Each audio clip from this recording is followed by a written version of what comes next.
kesempatan kali ini saya Agus Widiantoro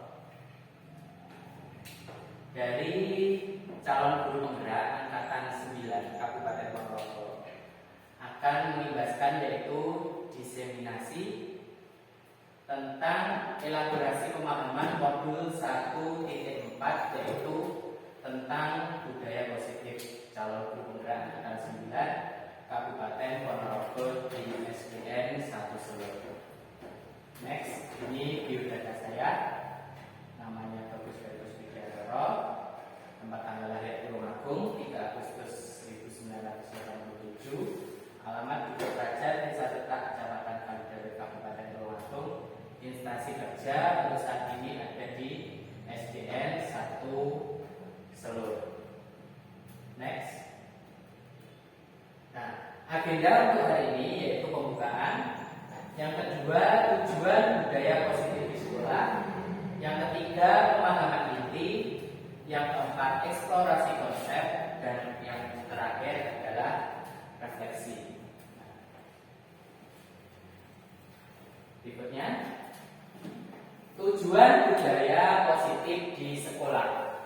Ki Hajar Dewantara mengingatkan bahwa tujuan pendidikan adalah menuntun segala kodrat yang ada pada anak-anak agar mereka dapat mencari keselamatan dan kebahagiaan yang setinggi-tingginya, baik sebagai manusia maupun sebagai anggota masyarakat.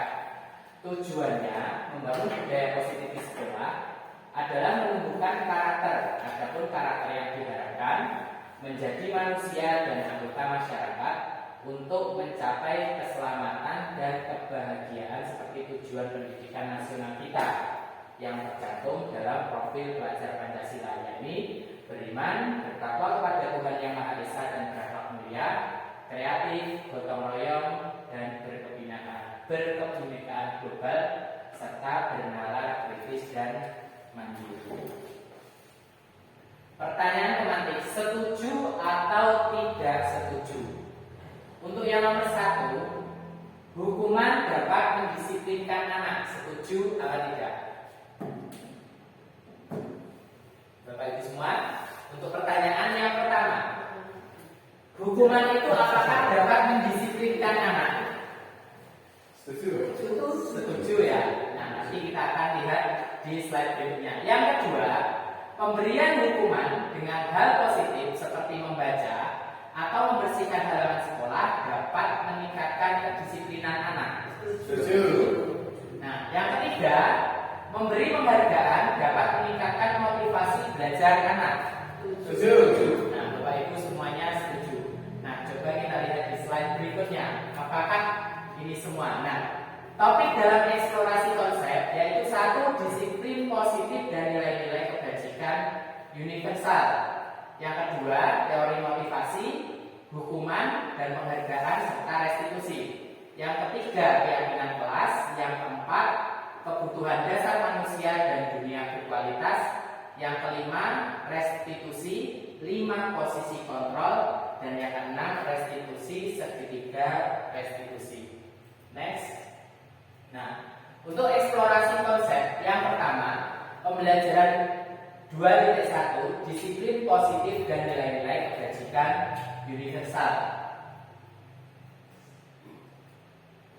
Perubahan paradigma. Kegiatan kepalan tangan. Ada A dan B, Anda dan teman Anda.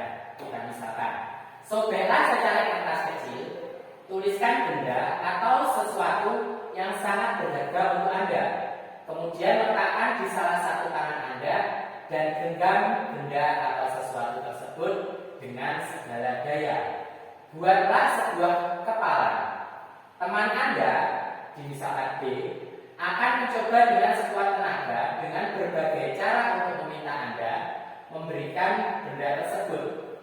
B bisa membujuk, mengancam, menghardik, merayu, menyuap apa saja agar dapat membuka kepalan tangan Anda. Apa yang terjadi?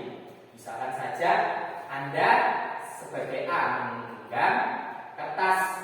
Nah, B itu adalah orang yang ingin membuka tangan Anda, bisa dengan membujuk, mengancam, menghardik, merayu, dan apa saja. Apa yang akan terjadi? Apa yang akan terjadi kira-kira? Jika perumpamaan ini misalkan Ibu Wahyu mempunyai lembaran kertas yang ditulis kemudian digenggam. Nah, Bu Ika mungkin sebagai B yang ingin membuka genggaman tangan ini, bisa dengan merayu, bisa dengan mengancam, bisa menghardik. Apa yang akan terjadi? Nah, gontok-gontokan ya. Coba kita lihat di slide berikutnya. Apakah ada jawabannya? Nah, perubahan paradigma teori kontrol atau teori pilihan yaitu ilusi kontrol. Jadi ilusi guru mengontrol murid. Ilusi bahwa kritik dan membuat orang merasa bersalah dapat menguatkan karakter. Ilusi bahwa semua penguatan positif, efektif dan bermanfaat. Ilusi bahwa orang dewasa memiliki hak untuk memaksa. Nah, jadi ketika tadi kita misalkan salah satu menggenggam kertas yang berisi tulisan dan salah satu membuka, artinya apa? Dengan segala upaya ini berkaitan dengan unsur intrinsik dan unsur ekstrinsik. Jadi misalkan dari buah tadi tetap menggenggam kepalan tangannya. Kalau dia tidak ingin membuka, maka ini tidak akan terjadi perubahan dari dalam diri orang tersebut. Nah, kita misalkan Bu Ika tadi sebagai orang yang ingin membuka. Nah, itu adalah unsur intrinsiknya. Jadi, kalau dari luar itu tidak bisa mempengaruhi, tidak bisa mengancam atau tidak bisa membuat genggaman tangan ini yang terkepal tadi terbuka, itu unsur intrinsik yang akan masuk pun juga tidak akan bisa mempengaruhi unsur intrinsik. Jadi untuk melakukan suatu perubahan dari dalam diri sendiri itu perlu lebih terbuka, dan dari luar pun juga mampu memberikan pengaruh yang lebih sehingga dari dalam diri sendiri itu bisa terbuka. Next. Nah, siapa perubahan paradigma stimulus respon teori kontrol atau teori pilihan? Siapa sesungguhnya yang memiliki kontrol? Stimulus responnya, kita mencoba mengubah agar orang berpandangan sama dengan kita. Nah, untuk teori kontrol pilihannya, kita berusaha memahami pandangan orang lain tentang dunia. Jadi kalau kita memberikan stimulus respon, maka kontrol pilihan yang akan kita berikan seperti apa? Nah, nomor 2, perilaku buruk dilihat sebagai suatu kesalahan. Artinya, semua perilaku itu memiliki tujuan. Entah itu yang baik, entah itu yang buruk, bahwasanya semua perilaku itu memiliki tujuan. Yang ketiga, orang lain bisa mengontrol saya. Teori kontrol atau pilihannya hanya Anda yang bisa mengontrol diri Anda sendiri. Nah, seperti tadi, kalau orang lain itu berusaha mengontrol saya, kalau kita tidak mau membuka, nah kita juga tidak akan bisa terpengaruh. Yang keempat, saya bisa mengontrol orang lain. Nah, Anda tidak bisa mengontrol orang lain. Kaitannya dengan yang nomor 3 tadi. Yang kelima, pemaksaan ada pada saat rujukan gagal. Jadi teori kontrol atau pilihannya yaitu melalui kolaborasi dan konsensus menciptakan pilihan-pilihan baru. Jadi saat apa yang kita usahakan itu gagal, nah biasanya terjadi pemaksaan. Nah, bagaimana teori kontrol atau pilihannya supaya tidak terjadi pemaksaan tersebut, yaitu melalui kolaborasi dan konsensus untuk menciptakan pilihan-pilihan baru. Mungkin yang kita alami saat ini terkait dengan usaha untuk meningkatkan sekolah, sarana prasarana, mungkin tarik ulurnya seperti itu. Dan yang terakhir, model berpikir menang kalah. Teori kontrol pilihannya yaitu model berpikir menang menang. Jadi tidak ada dalam pertandingan itu kalau kita istilahnya menang kalah, kita ciptakan kontrol pilihannya adalah model belajar berpikir menang. Berikutnya, nah, disiplin positif. Teori kontrol atau teori pilihan menurut Dr. William Glasser. Nah, Anda tidak bisa mengontrol orang lain, hanya Anda yang bisa mengontrol diri Anda. Makna disiplin adalah belajar kontrol diri dengan menggali potensi kita agar tercapai tujuan mulia, yaitu sesuatu yang menjadi seorang yang kita inginkan berdasarkan nilai-nilai yang kita hargai. Nah, jadi kita tidak bisa mengontrol, Anda tidak bisa mengontrol orang lain. Nah, jadi penjelasannya seperti itu makna disiplinnya. Yang kedua, semua perilaku memiliki tujuan. Teori motivasi yang pertama untuk menghindari hukuman, yang kedua untuk mendapatkan imbalan. Jadi teori motivasi seperti yang kita jawab tadi Bapak Ibu di awal-awal, sebenarnya itu adalah teori motivasi ekstrinsik untuk menghindari hukuman.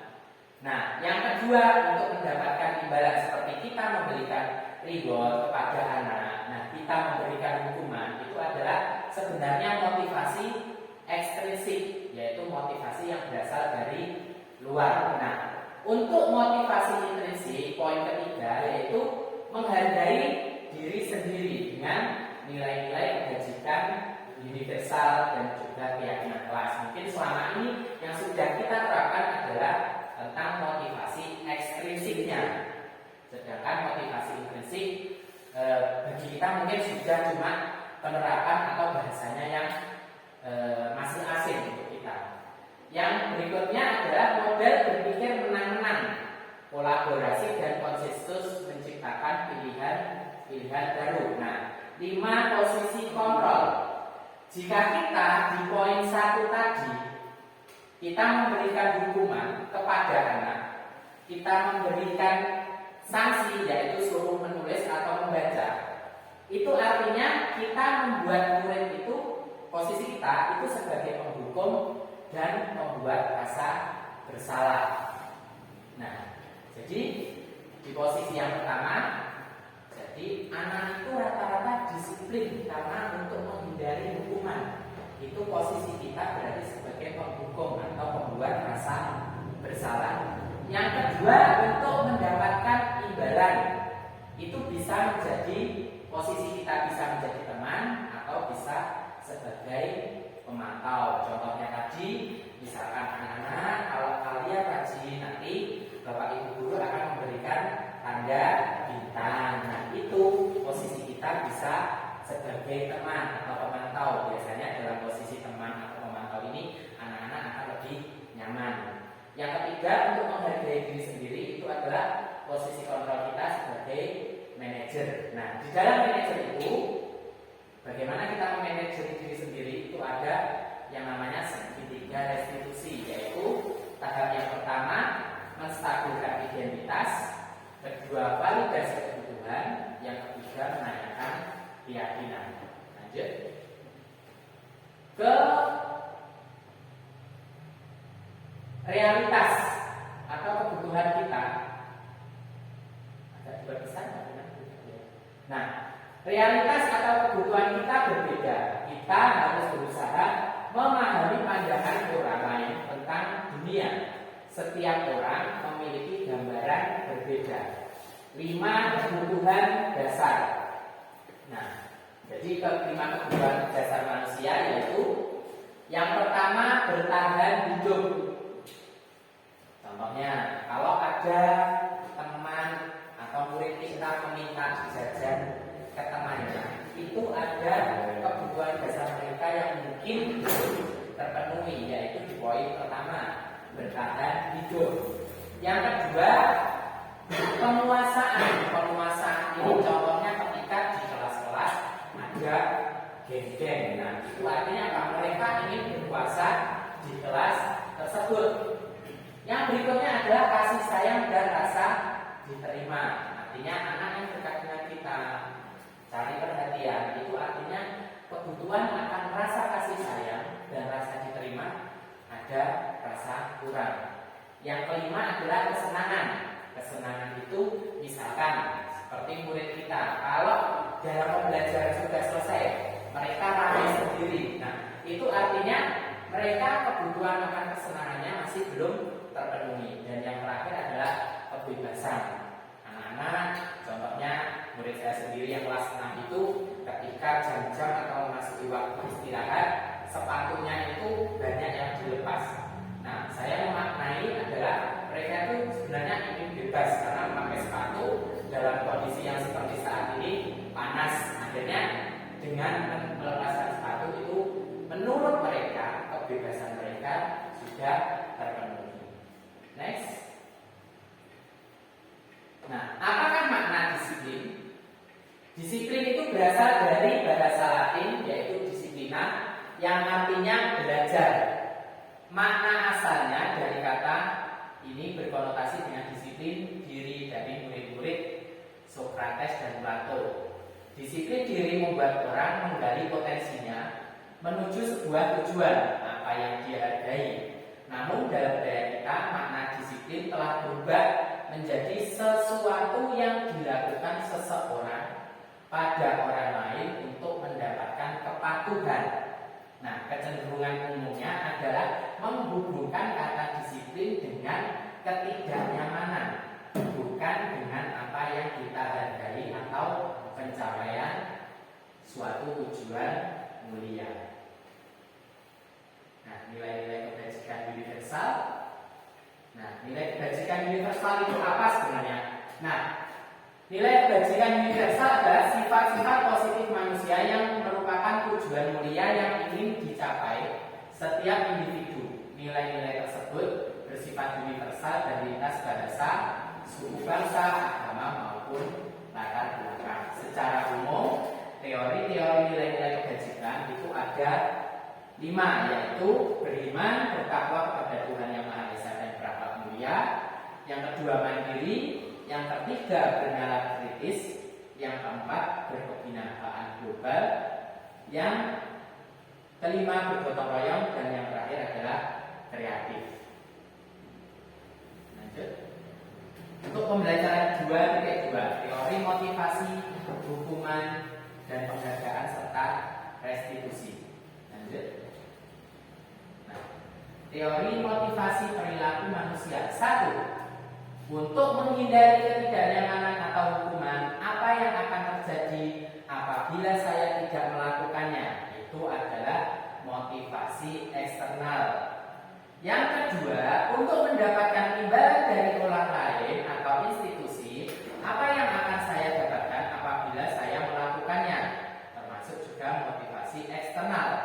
Yang ketiga, untuk menghargai diri sendiri, saya akan menjadi seseorang yang seperti apabila saya melakukannya. Nah, itu termasuk motivasi internal atau tujuan disiplin positif. Jadi, nah, merdeka. Sebenarnya merdeka yang kita gaungkan atau saat ini diterapkan di Indonesia tentang merdeka belajar. Merdeka menurut Ki Hajar Dewantara itu artinya tidak hanya terlepas dari perintah, akan tetapi juga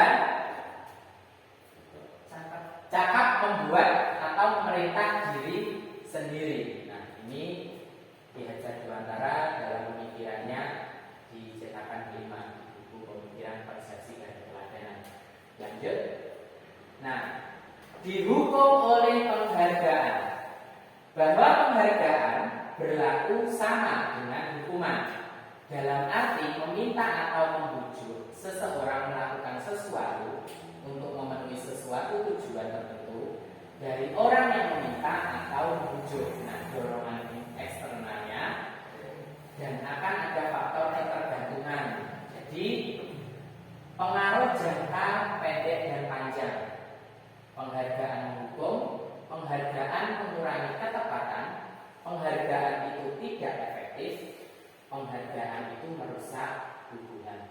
Jadi secara tidak langsung, kalau kita tadi di awal bahwa penghargaan itu baik, ternyata kalau dalam Merdeka Belajar, penghargaan yang kita berikan kepada murid ketika dalam pembelajaran itu memiliki pengaruh jangka pendek dan jangka panjang, yaitu penghargaan itu menjadi menghukum. Artinya apa? Ketika anak kita tuntut mendapatkan nilai yang baik, nah, mereka akan mendapatkan penghargaan dari gurunya. Ketika mereka tidak memenuhi, maka mereka seperti terhukum karena saya tidak memenuhi apa yang diperoleh oleh guru. Yang ketiga, penghargaan itu mengurangi ketepatan. Jadi mereka tidak akan berpikir tentang cara, tinggal bagaimana hasilnya. Nanti saya akan mendapatkan penghargaan tersebut. Yang terakhir, yang keempat, penghargaan itu tidak efektif. Saya rasa benar. Karena apa? Ketika dalam penghargaan, kalau kita memberikan hadiah, itu nantinya akan tidak efektif. Dan yang terakhir, penghargaan itu akan merusak hubungan. Nah, ini yang sering terjadi kemungkinan di kelas kita. Kalau kita memberikan penghargaan kepada anak yang pintar, tentunya anak yang tidak bisa itu nantinya akan merasa, alah, sing dapat paling yo itu wae. Nah, akhirnya menimbulkan dampak merusak hubungan. Nah, dari situlah sebenarnya bagaimana merusak hubungan itu terjadi pada anak-anak. Lanjut. Dihukum oleh penghargaan, penghargaan itu dapat menurunkan kualitas. Penghargaan mematikan kreativitas, penghargaan mengurangi motivasi intrinsik. Nah, sama seperti yang selama ini mungkin kita alami, bahwasanya untuk kegiatan-kegiatan lomba itu mereka mengharapkan penghargaan. Sebenarnya penghargaan itu bisa menurunkan kualitas. Karena apa? Pasti yang dipilih nantinya kalau sekolahnya muridnya banyak, mungkin itu akan ada alternatif pilihan. Tapi ketika kita muridnya sedikit, kita beri penghargaan anak itu aja, setiap lomba anak itu saja. Nah, itu akan menurunkan kualitas ke depannya. Anak-anak yang tidak mempunyai bakat itu seolah-olah mereka dimatikan bakatnya, sehingga mengakibatkan menurunnya kualitas. Yang kedua, penghargaan juga bisa mematikan kreativitas. Dan yang terakhir, penghargaan bisa mengurangi motivasi intrinsik dari dalam dirinya, karena motivasi intrinsik itu dari dalam diri. Kalau mereka merasa sering diberi penghargaan, maka mereka itu responnya adalah saya akan mendapatkan penghargaan. Lanjut. Bentuk program kebajikan yaitu pengakuan secara khusus, secara pribadi, semua murid bergantian, konsisten dan proses. Berikutnya. Nah, contoh pengakuan apresiasi kebajikan.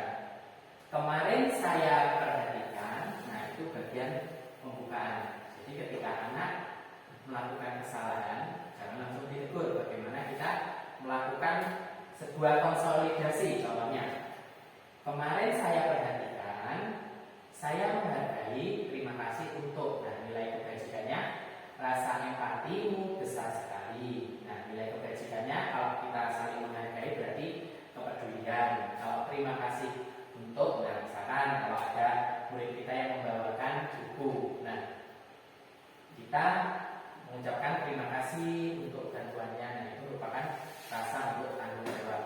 Situasinya pada saat menolong murid baru di kelas kita, pada saat membantu teman-teman di tugas kelompok, pada saat kamu memungut kertas-kertas yang berserakan di lantai. Itu contoh situasinya. Nah, berikutnya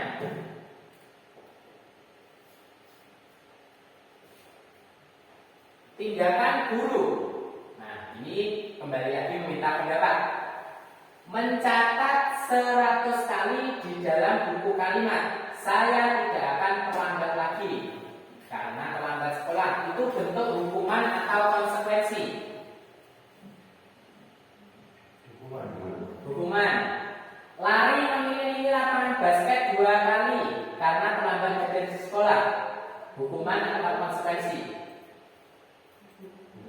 Hukuman. Murid diminta untuk push up 15 kali karena tidak menggunakan masker ke sekolah. Hukuman. Menggantikan kertas tugas teman yang telah dicoret-coret. Konsekuensi. Membersihkan tumpahan air di meja tulis karena tersenggol pada saat belajar. Murid-murid disuruh untuk tidak mengenakan sepatu seharian di sekolah karena tidak mengenakan sepatu hitam. Hukuman. Lari mengelilingi lapangan basket 2 kali karena terlambat 10 menit untuk pelajaran PJOK. Hukuman. Nah, kita coba lihat hasil berikutnya. Nah, ternyata hukuman yang pertama tadi Bapak Ibu sudah benar, yang kedua hukuman juga betul, yang ketiga hukuman, yang keempat 5 konsekuensi betul, yang keenam hukuman, ternyata yang terakhir adalah konsekuensi. Mengapa konsekuensi? Artinya mereka karena terlambat 10 menit. Nah, itu bentuk konsekuensi. Artinya kalau hukuman itu seketika diberikan pada saat itu. Kalau konsekuensi kita lihat kesalahannya apa, baru kita bisa menentukan hukuman. Nah, jadi misalkan kalau telat, kamu telat silakan push up. Nah, jadi di tempat. Kalau konsekuensi kita lihat kesalahannya apa dulu, baru itu yang namanya konsekuensi. Selanjutnya, nah, hukuman, perbedaan hukuman dan konsekuensi. Ada beberapa poin. Nah, sesuatu yang menyakitkan terjadi. Jadi kita menghukum itu artinya sesuatu yang menyakitkan harus terjadi, membuat anak sakit baik fisik maupun hati untuk jangka waktu lama. Anak membenci kedisiplinan, paksaan, mendorong anak menyakiti diri sendiri, konsep diri yang buruk. Anak belajar untuk menyembunyikan kesalahan, marah, merasa bermasalah, dipermalukan, merasa tidak dihargai. Untuk konsekuensi itu, sesuatu harus terjadi, membuat anak merasa tidak nyaman dalam jangka waktu pendek. Anak menghargai disiplin, stimulus tanggapan, mendorong anak agar mudah menyesuaikan, konsep diri yang baik, anak belajar untuk mematuhi peraturan. Kehilangan hak, dibuat tidak nyaman atau diasingkan untuk sementara. Nah, sebenarnya dua-duanya itu sama saja tidak menyenangkan. Nah, apa yang menyenangkan? Mungkin nanti di halaman berikutnya. Next. Nah, apa itu restitusi? Restitusi adalah proses menciptakan kondisi bagi murid untuk memperbaiki kesalahan mereka sehingga mereka bisa kembali pada kelompok mereka dengan karakter yang lebih kuat. Restitusi juga merupakan proses kolaboratif yang mengajarkan murid untuk mencari solusi untuk masalah mereka dan membantu murid berpikir tentang orang seperti apa yang mereka inginkan atau menjadi tujuan mulia dan bagaimana mereka harus memperlakukan orang lain. Dosen 2004. Berikutnya, nah, identitas gagal, hukuman. Nah, hukuman, kalau kita memberikan hukuman itu artinya kita menganggap bahwa murid itu gagal. Nah, bagaimana kita membentuk menjadi identitas yang sukses? Bisa menggunakan konsekuensi atau menggunakan restitusi. Nah, coba kita kerja sedikit. Kalau di restitusi merupakan pilihan menguatkan untuk murid atau anak-anak dalam jangka waktu panjang. Jadi kalau kita memberikan hukuman itu berarti menciptakan pribadi anak yang negatif. Karena semakin kita sering menghukum, maka anak itu semakin ingat keburukan kita. Makanya paradigma guru yang lama itu, guru yang diingat adalah guru yang paling galak karena mereka sering memberikan hukuman, jadi memberikan trauma yang lama. Kalau kita memberikan konsekuensi, artinya netral. Nah, mungkin ini yang sering kita terapkan di sekolah.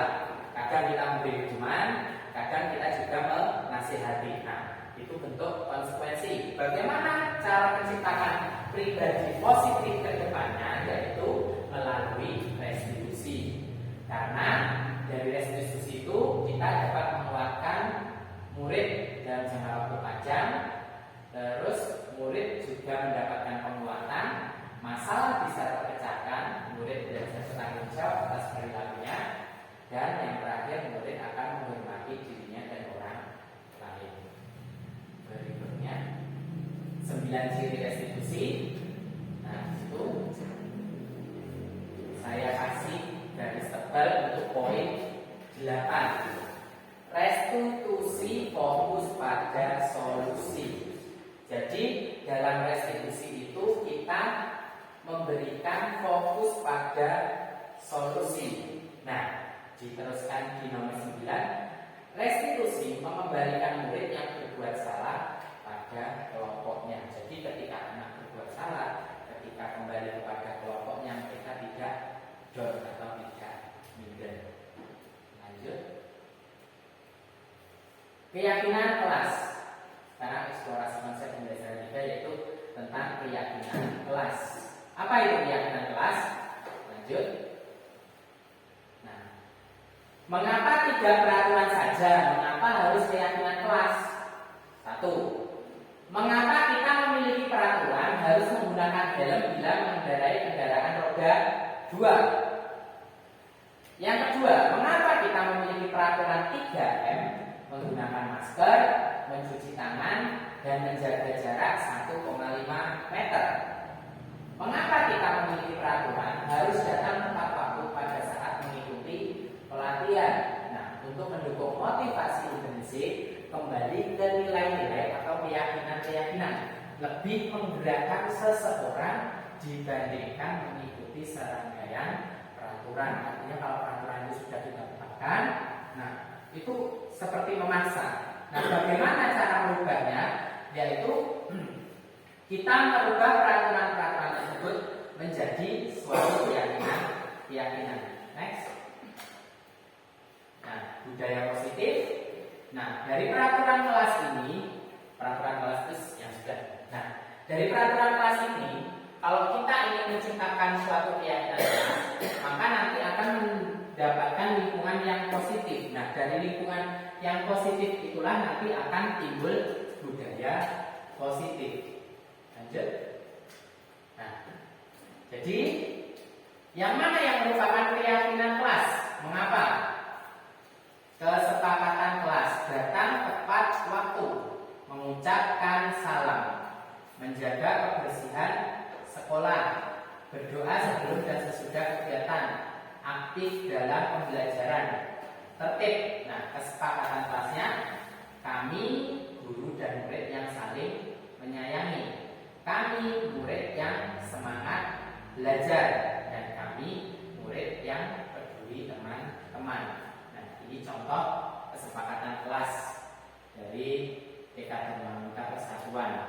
Nah, datang tepat waktu, mengucapkan salam, terus berdoa sebelum dan sesudah kegiatan, itu merupakan bentuk kami murid yang sangat semangat belajar. Jadi kata-katanya lebih diperhalus supaya tidak menimbulkan kesan kita harus menjaga kebersihan sekolah, kita harus berdoa, kita harus datang tepat waktu, mengucapkan salam. Jadi kesepakatan kelasnya dibuat lebih halus.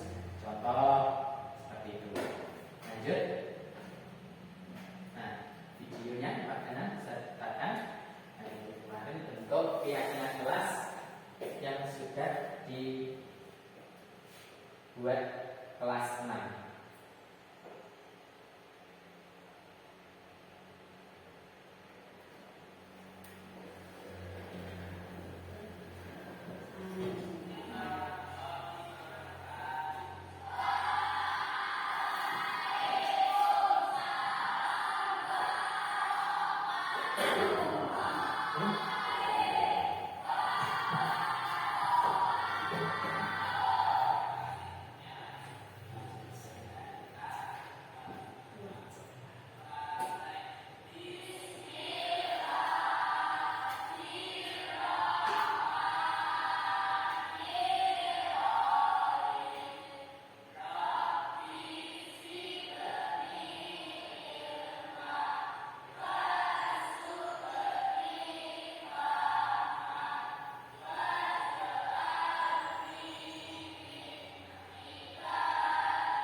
memasuki materi berikutnya, yaitu kegiatan pendalaman keyakinan kelas. Nah, dalam keyakinan kelas itu ada konsep hormat. Dalam hormat itu ada yang terlihat, terdengar, dan berperilaku. Contoh, ada digeser sedikit. Nah, di dalam hormat itu contohnya kami meyakini bahwa sangat penting untuk menghormati semua orang dan barang milik orang lain. Dalam konsep bekerja, kami meyakini bahwa sangat penting untuk mengerjakan segala pekerjaan atau mengikuti kegiatan yang telah ditugaskan. Yang terakhir, ketika diterima dan memiliki, artinya kami meyakini bahwa sangat penting untuk merasa diterima pada suatu kelompok dan saling berdiri satu dengan lainnya. Next.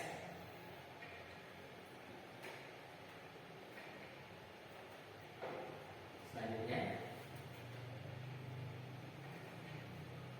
Nah, sekarang peraturan kelasnya, contohnya selalu kembalikan buku ke tempatnya. Keyakinan kelas, nilai kebajikannya apa? Nilai kebajikan tadi apa? Ada saling menghormati, terus apa? Menjaga kesehatan. Nah, ada contoh peraturan kelas.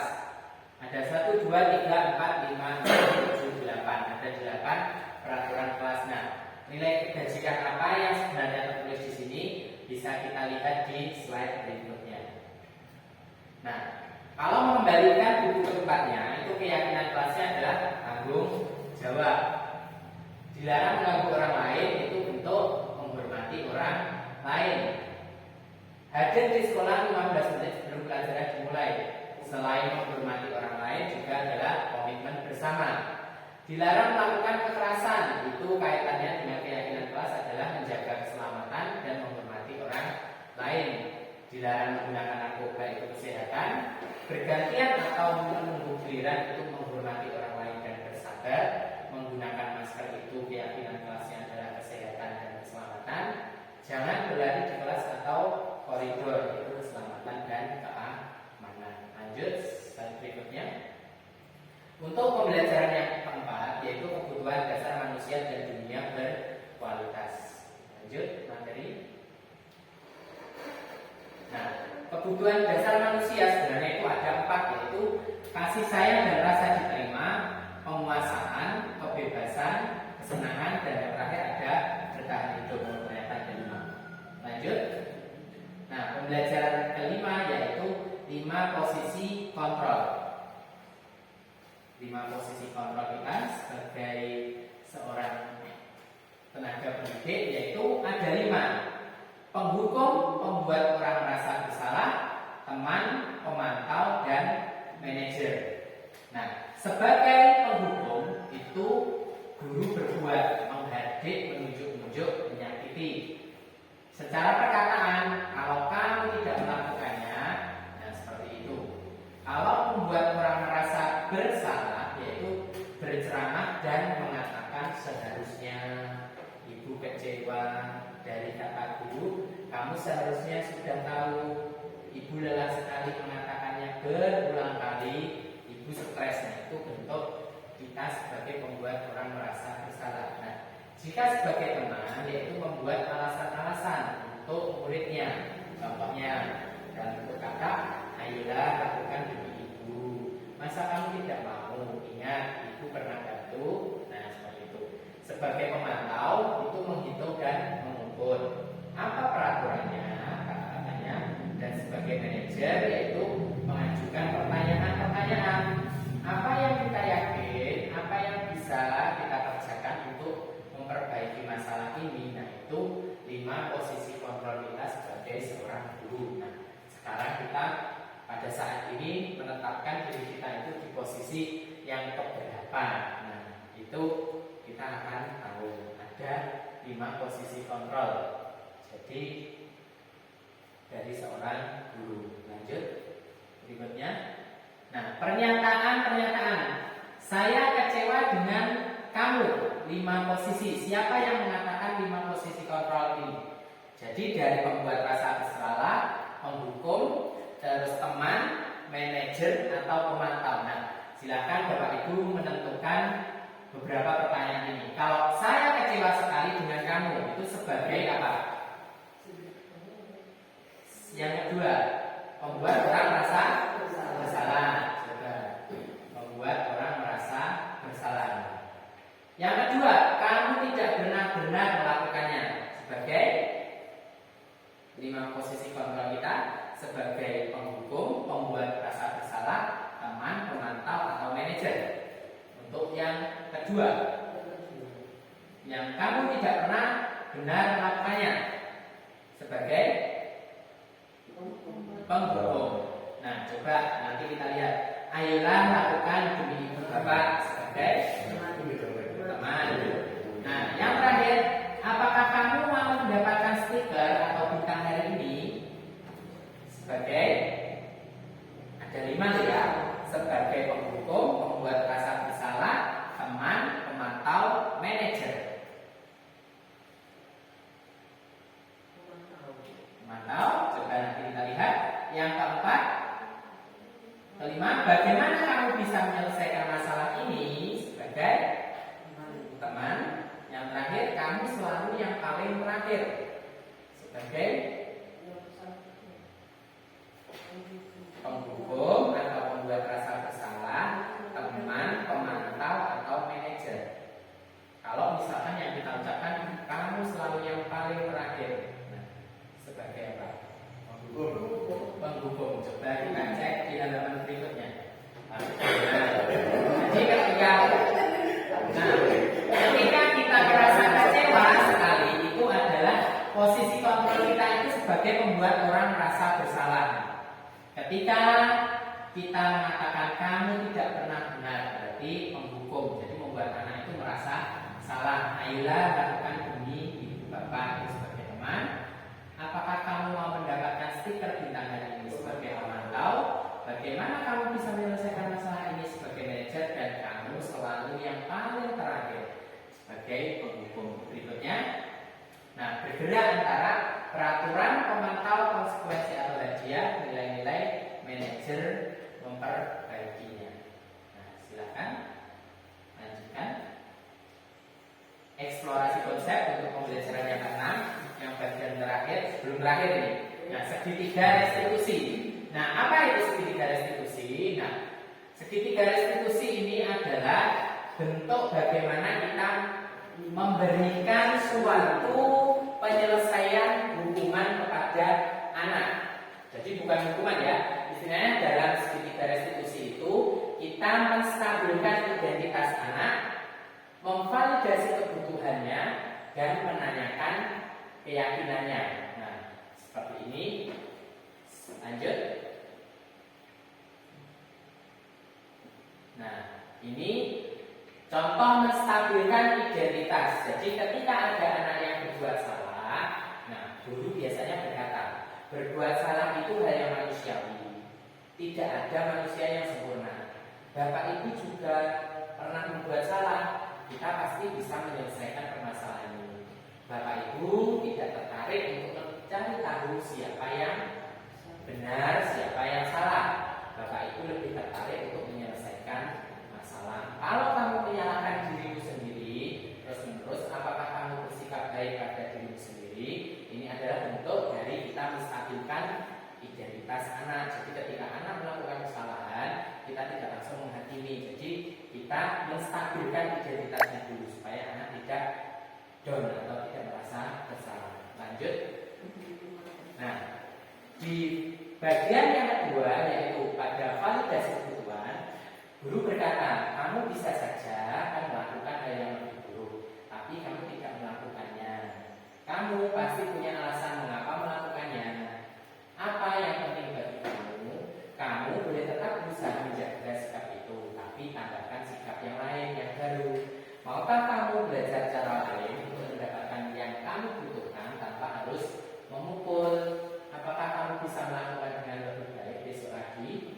Nah, ini bentuk memvalidasi kebutuhan. Karena anak biasanya melakukan kesalahan itu karena kebutuhan dasarnya yang 5 tadi kemungkinan tidak terpenuhi. Lanjut di bagian validasi tindakan. Next. Nah, intervensi 30 menit.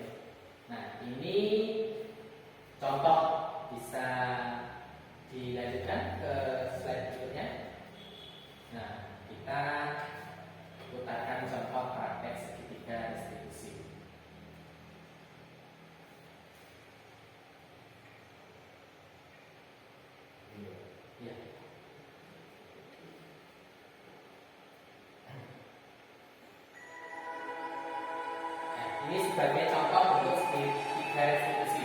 Sebenarnya kalau kemarin banyak yang berkomentar, Pak, mana saya tidak melakukan kesalahan, harus saya yang dibuat contoh. Nah, karena yang melihat banyak di YouTube mungkin. Jadi ini